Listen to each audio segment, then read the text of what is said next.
Welcome in. It's another March to Match Day for Atlanta United facing the New York Red Bulls, a team they have never defeated in regular season action. They have defeated them in the postseason, though. This is regular season. Very interesting matchup for Atlanta United this weekend. You'll be able to listen to Mike Conti and myself, Jason Longshore, on 92.9 The Game starting at 7 p.m. on Saturday night for the Five Stripes Countdown. Kickoff will be at 7:39, and we'll have a full hour of the full-time report following the final whistle. You can also listen on the Odyssey app. You can also listen on the Atlanta United app. You can also listen on MLS Season Pass on Apple TV. Go into the drop down on audio and choose Home Team Radio. And you can listen to us during the actual gameplay there. All right, lots of things to get into this week. We do have to talk a little bit about last week in Columbus, although I think that's been pretty much picked over here. We will get into some of the reaction from that. You'll also hear from the Red Bull side of things a little bit of feedback from them as they get ready for Atlanta United. And you'll hear from Maurice Edu, our good buddy Mo, who will be on the call for Apple TV alongside Keith Costigan. So lots of stuff to get into. Let's start things off with just a little bit of a recap of how this week has gone. So, international duty players returned late in the week, most of them for Thursday's training session. The team trained on Tuesday. It was a very intense session in Marietta. I loved the energy levels and I loved the response that we saw, not heard from, because that part's easy. We did hear some of that. You're going to hear from Brooks Lennon here in just a minute. But what I saw in this training session was what really made me feel better about the reaction from the Columbus game. I'm still looking to see that carry over to how the match starts against the Red Bulls, who we know will be disruptive. We know it will be a very combative kind of game.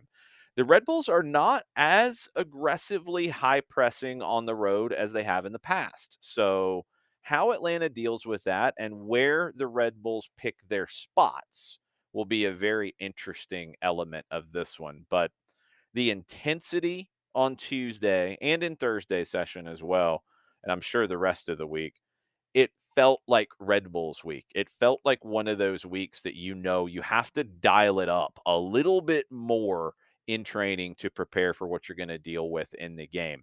You're not facing a team who wants the ball. You're not facing a low block team. You're facing a team that is going to be in your face. Where they are in your face on the field will be the interesting element here. We'll get into that as we go today in March to Match Day. But let's start things off with kind of the moving on process. And we're going to start on Tuesday with Brooks Lennon speaking about it after training. And then you're going to hear Gonzalo Pineda when I ask him after Thursday's session, kind of if he got the response that he was looking for out of the team in training this week. Here's Brooks, followed by Gonzalo. Yeah, I think first of all, it's always good to just get back on the field as quickly as possible after a loss on the road and a defeat like that. You just want to get back on the ball, get back to competing, and I think today's session was all about winning your duels, defending the box at all costs, and it was very, very good. Gonzalo was happy with how the session went, and it was good to see everyone competing. Yeah, you obviously have to review the mistakes that we made as a group, as a whole. Everyone knows that, it's not on a single person or, it's a group effort. We're all in this together. Everyone makes mistakes in life, and you're not going to win every single game in a season. So we looked over the film. We, understood what we need to improve, and we showed it on the field today that we can work on those things and get better as a group. And I think the mentality of this locker room has that fight in them to get back on the horse and win. Did you get the reaction or response from the team on the training pitch this week? Yes, very good question, because we talk in the film, a big part of the film was it's not about what happened on Saturday, it's about the reaction now, because that's in the past. We cannot score any more goals on Columbus and make it a bit closer and then come back in the game. That's over. So what we can do is now recoup from that heat and and the reaction in the first training session has to be good, and that's what I got. The team was back to who we are. That was the theme of the week. Let's come back to who we are as a team. We're an intense team. We're a team that wants to regain the ball as soon as possible, as high as possible. We're a team that likes possession. We're a team that likes good counterattacks in the moments that we are under pressure. We are a team that creates a lot of chances. That's the type of team we are. So we came back to that, and I'm very happy for that reaction. More to come on March to Match Day. Couple of kind of interesting elements here that I wanted to include, maybe not directly related to the Columbus game or the Red Bulls game in specific detail, but more general. And I thought they were very important clips that I wanted to share with you. I'm going to start with Amar Sejdic, who spoke to the media on Thursday. Amar played in the 8, more mixed midfielder role. In previous starts with Atlanta United, he started as the more advanced role, the number 10 role in Columbus with Thiago Almada's absence. I asked Amar about really the differences in responsibilities between the midfield roles. We call them a 6, an 8, a 10. A 6 is the defensive, a 10 is the playmaker, the 8 is the mix or box to box or there's a lot of different names for the 8. And I kind of keep coming back to this mixed midfielder idea.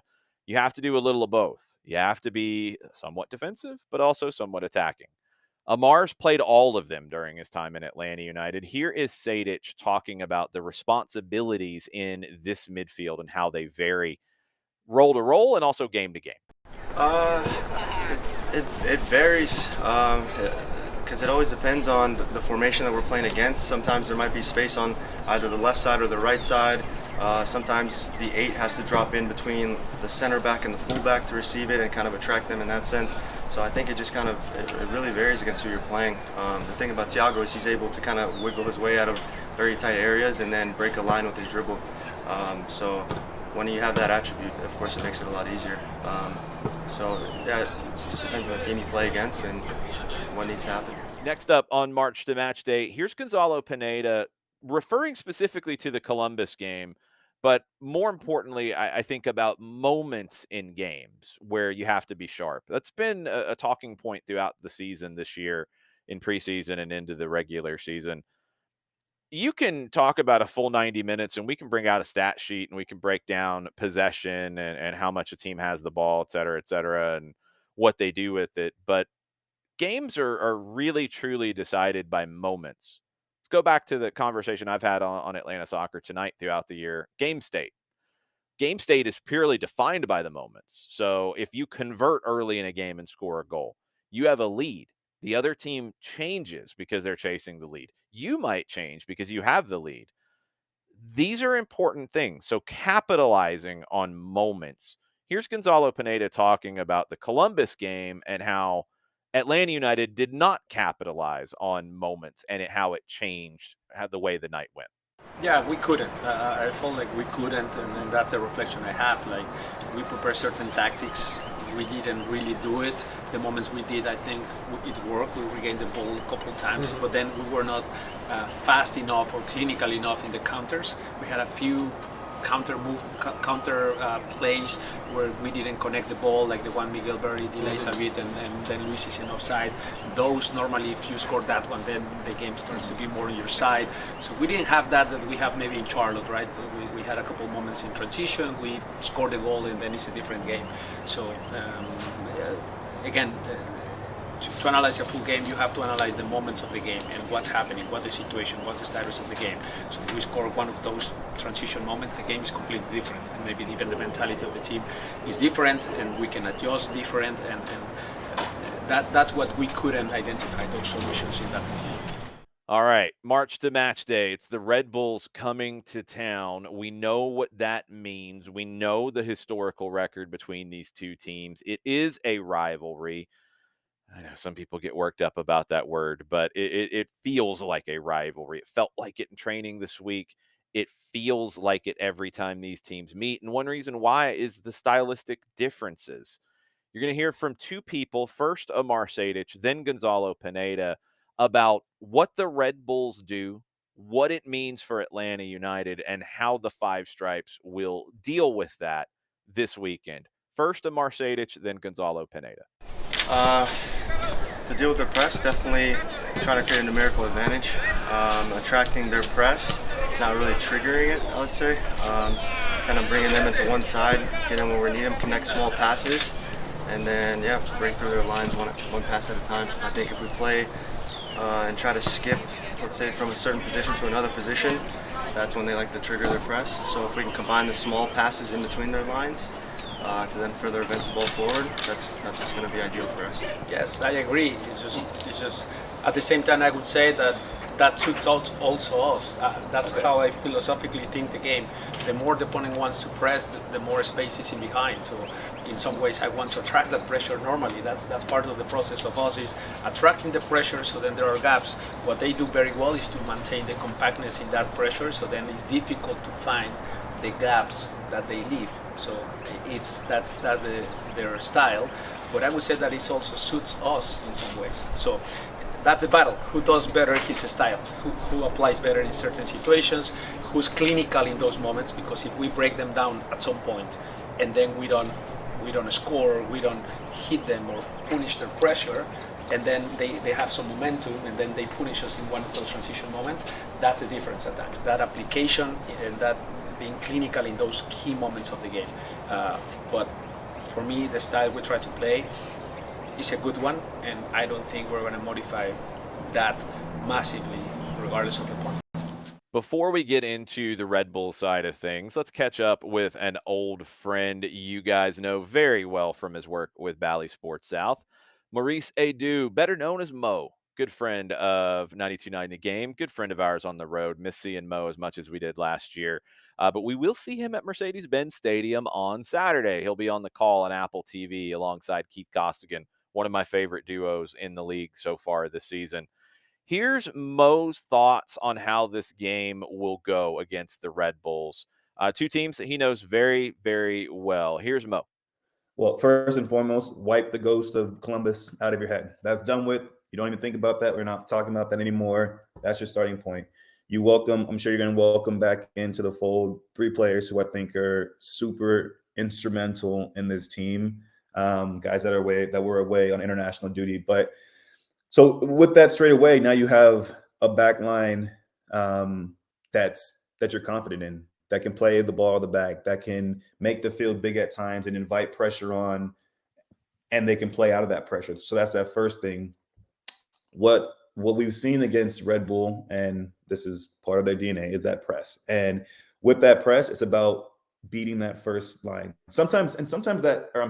Making that first pass, right? That beats that first line of pressure. Yep. Sometimes that's going to come from maybe it's an entry ball into Almada, and it's not him breaking the press with a pass, but it's him dribbling out of that pressure, right? So I just think that they need to be composed when they have the ball, right? Make the game big at times. If they can change the point of attack quickly, that'll be vital for them, because Red Bull, as I said, they are a collective beast when they attack. And so if the ball's on the right-hand side, they're going to shift everyone to their defensive left-hand side, right? And so moving the ball quickly in transition moments, I think, will be key for them. And then Giakoumakis, I think, is a player who has come in. His energy levels are incredible, right? His energy levels are incredible. So with the ball, I think if Atlanta do a good job of making the pitch big, changing the point of attack quickly, getting Almada on the ball higher up the pitch. I hate when he drops back deep because and I also think that one more thing. I also think that when he's on the ball or when he's in the game, you see a completely different Araujo.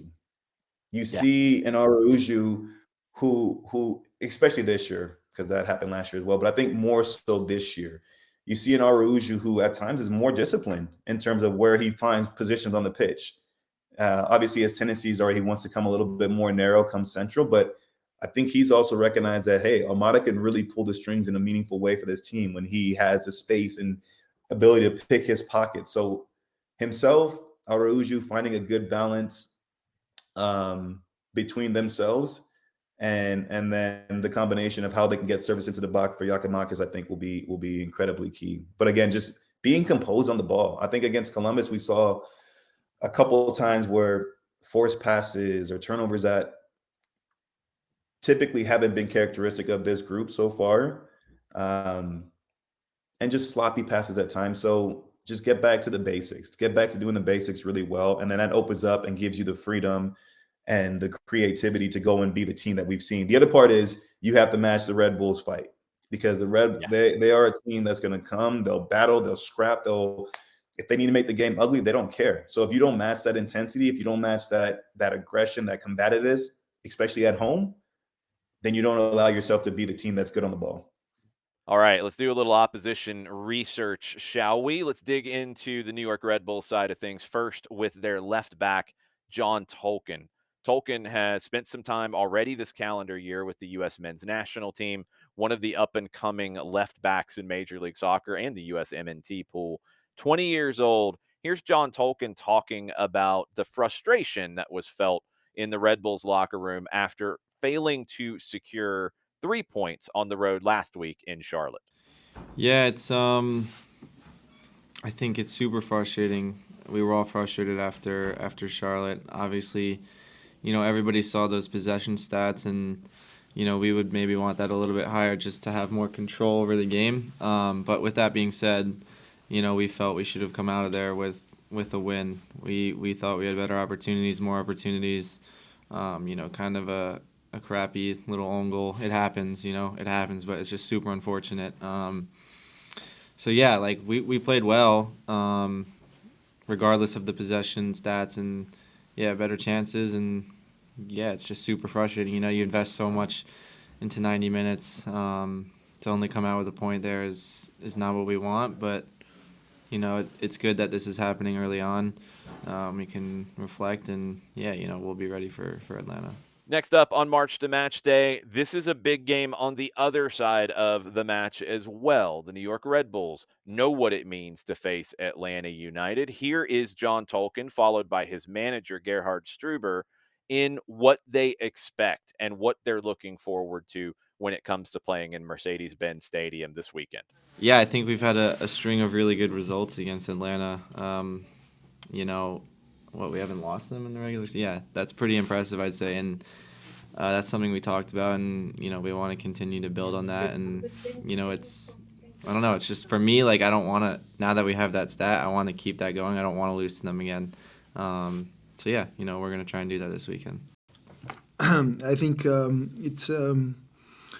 it's clear that we know what is coming on Saturday. A peak power of individual quality, and we know our world of football crashed many times Atlanta's quality. This is I think not a special new experience what we want to do.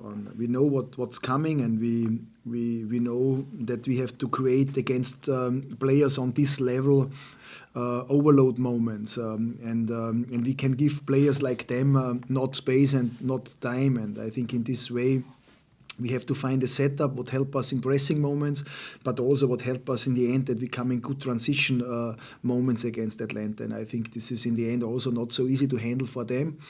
We know which power they have, but we know also the weakness. Let's dig a little bit deeper into the Red Bulls. This was a great question and answer from Gerhard Struber, their manager, about something in the Charlotte game where things changed. Cameron Harper was the right winger in this match, and he left the match just after the 70th minute.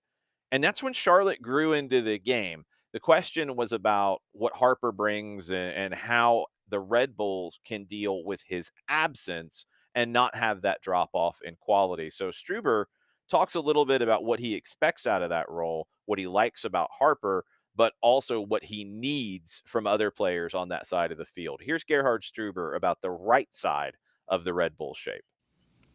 I think Cam Harper has at the moment in both directions a big impact. He knows exactly right now what we have to do for successful pressing moments, efficiently pressing moments, and also I think with his dynamic, with his dribbling power, he is very, very important for us to realize in the offense good moments, and also combination power, clean on the ball. In more directions, he's very, very helpful. And but we know why we lose him in this game. I must speak more about that. But the question is, is how we can handle this also in moments without him. And in this way, it's important as our soup also understand clear what our plan, what is the match plan, what we have to do in a position like that.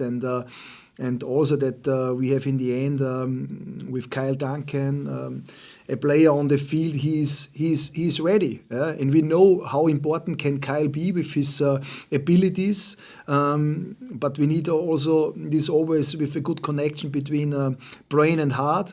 And I missed this a little bit in the last game.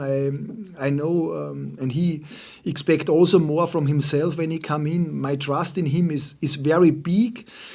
But he's always he's surprised us sometimes with outstanding good moments, but also in the opposite direction sometimes. And I think he must come more in balance, and that he can help constantly the group in a better direction. This is what I expect. And then we have also on the right area a more stable situation like the last game. Thank you to both clubs, Atlanta United and the New York Red Bulls, for providing media access this week and providing content for March to Match Day. Thank you to the managers, Gerhard Struber and Gonzalo Pineda, for speaking to the media. Players, John Tolkien, Brooks Lennon, and Amar Sadich. Tyler Wolff also spoke to the media this week. It was mostly about the Columbus game, and I talked to him a little bit about the U20s and how that's a big focus for Tyler in terms of trying to impress to get into that squad. Now, the U20 World Cup was going to be in Indonesia. That has been pulled this week. It might be in Argentina now. That's not been officially decided. The U.S. will be there. Caleb Wiley, you would expect, will be on that team. Tyler Wolff trying to play his way into that team. So Wolff really looking to capitalize on this opportunity. That was something that he spoke about in media this week. So conclusions as we wrap up March to Match Day. Atlanta United is not afraid to play a pressing team in the New York Red Bulls. They're not afraid of the challenge that is in front of them this week, and they know what they have to do to deal with it. Now, the Red Bulls, I think, also understand what they're going to face this week, and you heard it from Gerhard Struber talking about Thiago Almada and what that does. And they're not afraid of the matchup that they have in front of them, and they're not afraid to stick to their identity. I think this is a game about identity, and Atlanta United's identity is based on having the ball. The New York Red Bulls' identity is based on not having the ball. It's not that simple, but it kind of is that simple, to be honest. It's a game that I think the team that really leans into their identity and executes in those little moments that Gonzalo Pineda talked about, I think that's going to be the team that is happier coming out of this. I think Atlanta United can get the full 3 points for the first time against the Red Bulls in regular season. I think they can exploit things that are weaknesses with the Red Bulls. That right side, if Cameron Harper's not there giving what Gerhard Struber talked about that he needs, I think that can be a weak spot for the Red Bulls. And Atlanta United, now they have to answer the question on how they replace Andrew Gutman. Is that going to be Ronald Hernandez playing as a left back? Is that Aiden McFadden as a left back? Is that Caleb Wiley as a left back? And then if he's at left back, does that mean Derek Etienne starts at left wing, or do the pieces get moved around? Do we see Luis Araujo come over to the left side and play on his natural foot to try to put crosses in? So there's lots of different ways that Atlanta can actually mix things up here on the Red Bulls. It gets very interesting when you dig just that next level deeper. Do the Red Bulls step up their pressure here a little bit more on the road? Do they pick their spots? Is it first 15 and then drop off? Is it first half and drop off? If they get a goal, do they drop off? And I think they do. Are they satisfied with just coming in and playing for a draw? Maybe so. I mean, the cynicism and time wasting started kind of early in Charlotte, honestly. So is that going to be the stance here for the Red Bulls in 2023? Is it win at home and get what you can on the road? They haven't been a good offensive team. They started in a 4-2-2-2 this season. They've played a 4-2-3-1, 4-3-3 the last 3 weeks. They've been better offensively in that. They didn't score with two up top. They've scored in other games without it. So maybe that's as simple as that. But they don't press as high on the road as they generally do. And we saw this last year when the Red Bulls came to Mercedes-Benz Stadium. So I think the idea that this is a manic kind of game and it's pressure, pressure, pressure, and Atlanta United's got to deal with that, I don't think it'll play out that way. But the Red Bulls are so intelligent at how and when they press. Atlanta can't get caught. They can't get trapped up against the touchline or up against the end line or in vulnerable spots. They can't get turned over in those moments. When they do, they have to break the play. And is that a foul? Is that a put it in the stands? They have to finish plays. They have to come to a conclusion, and we have to restart with a dead ball, whether that's a throw in, whether that's a free kick, whether that's a goal kick. Atlanta United can't have those turnovers in the run of play. That's a key element against the Red Bulls, in my opinion.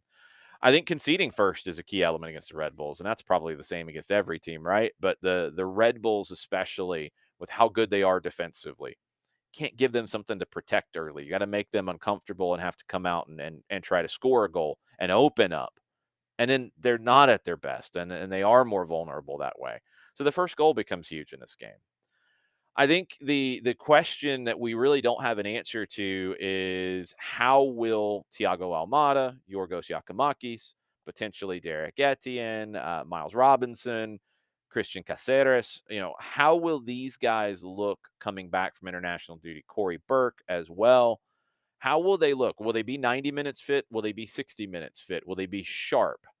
It's been a busy week for them with travel and with games. How will it look? And they're all in different circumstances and different situations. That's the great unknown here. But I like Atlanta at full strength, and they won't be without Andrew Gutman. But that aside, I like how Atlanta can deal with the Red Bulls' pressure. Thiago Almada, I know he isn't someone who you want playing deep all the time, but he is very willing to give you a numerical advantage when you need it. That will be needed against the Red Bulls. I think now that he's played against the Red Bulls, he understands what challenges will come from that. So I like Almada in this game, and he's going to be very important in it. Yorgos Yakimakis, you would expect, is going to start up top. He didn't play a ton of minutes for Greece over the break. Just his ability to stretch the field, just his ability to make those runs in behind and his willingness, that's going to keep the Red Bulls on their toes. I don't think Atlanta just plays long all day. I don't see that. You didn't hear that from Amar Sejdic or Gonzalo Pineda when asked about it. I don't think they want to. But when you have to, and you've got that forward who can make those runs in behind, along with Luis Araujo, along with Caleb Wiley, maybe along with Derek Etienne, yeah, use it when it's on. And we'll see that. That'll maybe have that Red Bulls defensive line drop a step or two, or at least be on their heels a little bit more. That'll create more space in front of them. Creating and exploiting pockets of space. That's going to be the key for Atlanta United. The Columbus Crew did a great job of this against Atlanta last week. Alexandru Matan kept popping up in those awkward positions for Atlanta to defend. As a number 10 who would sometimes become a winger, who would pop out away from the forwards, between the center backs and the fullbacks, really making it difficult to find him. Columbus did a great job with that. Can Atlanta do elements of that? Can Thiago Almada do that? Can Luis Araujo do that as well, even from the wing? Can he kind of come in and be a second 10? Can he be a second forward at times? Can he be a true wide winger at times? That's going to be interesting, and I think we're going to see maybe a little bit of all of the above. Atlanta United moving bodies around, exploiting and creating pockets of space. If they do that well, I think they get the win in this game. So many elements that will come into that. Can't wait to see it. Can't wait to call it for you. We will be on 92.9 The Game, the Odyssey app, the Atlanta United app, all starting at 7 o'clock for Five Stripes Countdown. Kickoff 7:39. You can listen to us on Apple TV under MLS Season Pass and the audio options. Check it out there. Full-time report will follow for an hour afterwards, and we'll break it all down. Then Atlanta Soccer tonight on Monday night, then stoppage time next Wednesday, and then we are back with another March to Match Day next Friday as Atlanta United heads to the Big Apple. Not to face the Red Bulls, they're in Jersey, to face New York City at Yankee Stadium. We'll get you set for that one next week. Thanks for hanging out with me. See you next time. Adios, everybody.